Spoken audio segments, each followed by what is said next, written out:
Hello, everybody, and welcome to another webinar in our Lotalingo series. And today is a very relevant one, which is how to prepare for the U.S. student and exchange visa interview. So a quick run through of the agenda here. I'll give you an introduction of who we are on the call, talk quickly about the context of student visas in the United States right now. And then we have an expert who will be leading us through key tips, effective techniques about the visa interview, as well as the visa process overall. And I'll do a very brief closing. So who are we? My name is Ian. I am the founder of Lotalingo, a global mobility marketplace. And we're very lucky to be joined by Inesa today, who is an expert US visa consultant with a very strong approval rating. So we know we're in very good hands here. So let's talk about student visas to the United States by the numbers to set a little bit of context about what's happening. In 2019, prior to the pandemic, there were about 1.5 million active international students. This obviously saw a bit of a drop off during the COVID era, which then rebounded in 2023. And last year, in fact, we had a record high in the United States with almost 1.58 million international students. However, in 2025, with the changeover in administration, preliminary reports are indicating that we're going to see a decline in the number of issuances this year and moving forward due to more of an anti-immigration sentiment in this new administration. So what does this mean for you? A student visa hopeful to the United States, it means that preparation is now more important than ever. And with that, I will hand it over to our expert Inesa to talk a bit about the student visa process and the interview. Okay, thank you, Ian. My name is Inesa. Hello, everyone. And I'm a United States visa specialist. And I work mostly with visitor and exchange visas. And over time, I have helped many students and exchange participants prepare for their visa interviews. I'm speaking exactly about F1 visa that you see on the screen and J1 for exchange programs. The F visa and J1 are quite similar in their interview. The main difference is that F visa is mainly for the students who plan to study at a United States college, university, or language school full-time. And the J1 visa, on the other hand, is for participants of exchange programs that could be interns, trainees, researchers, teachers, those who plan on a short time stay in the United States with academic or cultural purposes. The main idea behind two visas is the same. You are going to the United States temporarily and for education or exchange, and you plan to return home afterwards. So, as I've mentioned before, the F1 visa is the main academic student visa, and it is used for full-time study in accredited United States institutions. This can be universities, colleges, intensive English language programs, and the duration of the visa is tied to the length of the program listed on the I-20 form.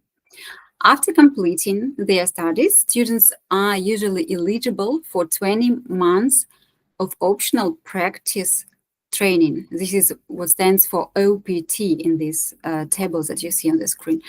And at the same time, STEM students, it means science, technology, engineering, and mathematics, may extend this for an additional 24 months. And also, there is always a 60-day grace period to prepare for departure or for transition to another status, for example, an immigrant one. The J1 visa is more diverse and covers a wide range of exchange visitor categories, from university exchange students to researchers, professors, interns, and trainees. And the duration varies significantly depending here on the category itself. So some programs can last just a few months, and some can be up to 5 years, like for researchers, for example. So like the F1 visa, J1 also has a grace period, which is slightly slow, not so long, and it is 30-day grace period. So let me move to the next slide, and here you see the steps, which usually cover the entire procedure of getting student or exchange visas. And today we focus on step 3. It's preparation of your documents and interview itself, and especially we're going to speak about interview and some tips and tricks that can wait you being there in the embassy. So here you can read what exactly goes within this stage. You prepare your documents, you send the DS form to the embassy before you come there, and then you attend the interview. Okay, let's look at typical structure of the interview. Usually, you will first go through a short document check and fingerprint stage. Then you stand at the window where the officer asks a few questions. Officers might not even ask for your documents. Most of the time, they just talk to you. The questions are usually short, direct, and often sound casual, but every answer matters. Here are some typical questions that can be asked by the officers for F1 visa. For example, like, why did you choose this university? What program are you going to study? How did you learn about this program? And what are your plans after graduations? And who covers your expenses, for example? And for J1 visas, the questions are often like, what is your exchange program about? Why do you want to participate in it? And what will you do after you return home? And what do you expect to gain from this experience? So it's usually all asked in simple English, but what really matters is how you answer, your tone, clarity, and logic. So by the end of the interview, you will already know the result of it. So if it's approval, then your passport will be left in the embassy. And if it's a refusal, unfortunately, then your passport will be returned back to you right away. So we move to the next slide now. And let's speak now what this interview actually is and what it's not. Because many people think that the interview is a long, detailed conversation where you can explain everything. In reality, it's usually 2 or 3 minutes long, sometimes more, but it's if you have luck at the day. So the consular officer already knows your case when you walk in, and they have read all your DS form. They know your school or sponsor, your financial situation, and your program details and dates. So the interview is not to recheck your papers, it's to check you. And the officer wants to see if you are a genuine student or exchange participant, if you can clearly understand your program and purpose, if you are likely to return home after this program is finished, and if you are able to communicate confidently and honestly. So basically, it's a quick personality and motivation check. Okay, we move next. So now let's speak about how to answer those few questions effectively so get approved. Because our target is to give strong and natural answers, right? Not to memorize something and to present like a show. So the biggest mistake that people usually do is giving one-word answers. For example, officer asks you, why did you choose this university? And you say, oh, because I like it, or because it's good. This is like to say nothing about, what you have been asked just now. So better version would be, I chose this university because it offers a strong program in data science, and I was really impressed by the internship opportunities they provide for international students. So this answer will show that you are inside of this process. You are exactly that person who has applied for that visa. Not like somebody who pretends to be somebody just to get to the United States. Because we should remember that all applicants who apply for non-immigrant visas are automatically reviewed like possible uh, illegal immigrants to the United States. So this is what we have to keep in mind, and so to say, to be ready what we are going to say with what we are going to say at the interview.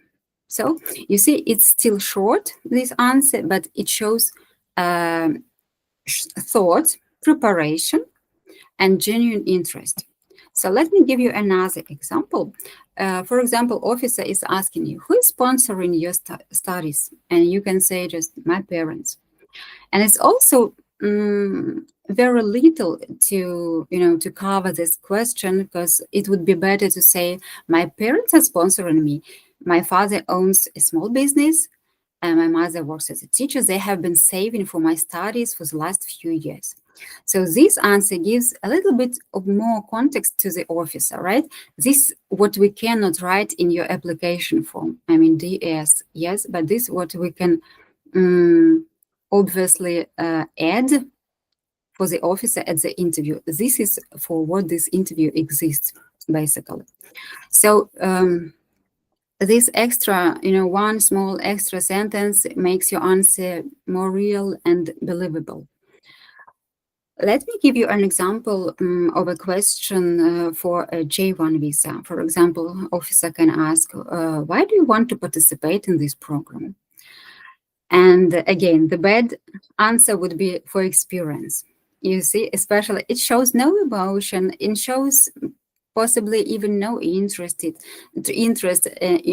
right at the moment when you are communicating with the officer. So better would be to say, I'd like to participate because it's a great opportunity to improve my professional skills and experience in a new work culture. I also hope to bring that experience back to my home country and apply it in my field. So this shows purpose and connection to home. Even you don't speak directly about your returning home, right? But the context showing this, the context speaks for you. So this is what officers like the most, yes, and they look for this. This is a purpose, exact one purpose without mixing several of them, and connection to home. So next, now we are going to speak about how to sound, right? And how would be better to build up your speech. This small but speech, right? So you don't need to do long speeches because this is not a presentation and you don't have enough time for that, right? So, but you also shouldn't rely on the officer to ask follow-up questions. Sometimes they won't. And usually when you are having the 2-3 minute long interview, the officer, all the time, the officer will be typing something. And, he would just turn his head or her head, sometimes turn, sometimes don't turn, to ask you a question. And then they come back to their computer and keep typing something. So you need to use this moment to answer in a great way. Yes. So your goal is to give a complete, confident mini answer, something that takes 2-3 sentences or so. So let's think it of this way. So one sentence would be for answering directly what you were asked. Then add one more sentence on top to explain why or how this happens in your life now and you made the decision. And extra sentence give to add more context or positive detail, which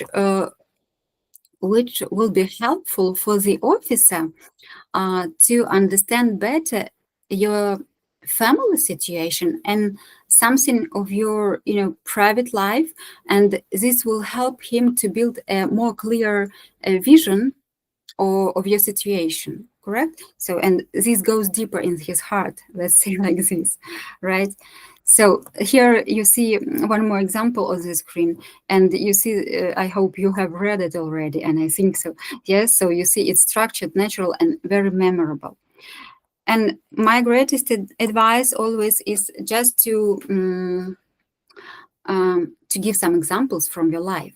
And it helps, it helps the officer to believe again without convincing him, without persuading, right, that you need this visa or, to go to the United States. But it gives him the feeling that this is your true desire and true intention to go there exactly for this purpose. You understand, right? So here on the screen, I give you some just to look at those possible bad and good versions of your answers. Yes, how you would better rebuild your speech. This is why I always recommend to do that preparation before interview. And if it happens that you can have interview in a different language than English, then I would recommend to prepare those answers, to think about them in that language that you are going to pass that interview. Okay, and because this would show that you are prepared and you know what you're speaking about, because the officer sees your information in DS, but we have the chance to show more, to explain more, yes, and to show our nature more to him, just to probably win that empathy also from his or her end. Okay, next. Now, I would love to speak about psychology. So consular, you should know this, that consular officers are trained to make a decision in under 2 minutes. And what they're usually looking for, it's that confidence. It means that you know your purpose, consistency, right? That there are no discrepancies between the DS forms that you have sent before interview and those words that you are speaking right there. And then honesty, that you sound really natural. You are not, playing a role. You are being yourself and you are relaxed. So this is why even strong applicants can fail if they sound nervous, confused, and over-rehearsed. Sometimes it's your enemy. This is why my recommendation again to get prepared beforehand. And also, I would give such a tip that it would also work helpful for you if you practice aloud before going to that interview, because even if you prepare or you don't prepare, when you step inside of the embassy, there is a certain level of this anxiety, when you feel uncomfortable, because you know that an interview is awaiting for. It's like an exam, but this is what you shouldn't do. You shouldn't perceive it like an exam. Just treat it like a conversation, okay? That is why, so leave some space for something what you can improvise, yes, and not to be ready for to answer, but here is the best advice would be to prepare yourself psychologically first, correct? Then number 2, to prepare your answers. So if it happens and the officer asks you something what you didn't expect, it's rare happens usually, because usually they ask the same questions. Then you know how you should feel getting this question and then getting back to it. Okay, so also you can record yourself, listen how you sound, yes, and then just estimate how you like and how you think. Do you sound like someone who knows what they are doing, or someone reciting a script? Okay, and now also I want to mention some small but important details. You also see them on this slide. And I know that clients, they ask me pretty often, what is the best style to dress when attending the interview? Yes, and Well, it is not stated in the rules, right? But in most cases, we should treat interview and visit to the embassy like something not too very formal, but something what you would feel confident in, and not, something what could cause other negative emotions from from the other side, and make them think about something else, because they should be focused on exactly the um, um business what you have come for, correct? So not to distract their attention. So be polite, be try to be relaxed as much as you can, smile a little bit, because officers are also humans, right? Sometimes it's helpful uh, when you speak about your pets at home, and the officers can smile even also back to you, and it gives this air, and some atmosphere, creates the positive atmosphere. Not always approvals happen about after this atmosphere, but sometimes it helps. And yeah, okay. So this slide, I think we will go to the next one. And also, I wanted to let you know, if you feel a little bit stressed and you are not sure that you understood the question correctly from the officer, feel free to double check that and to make sure that you understand it well.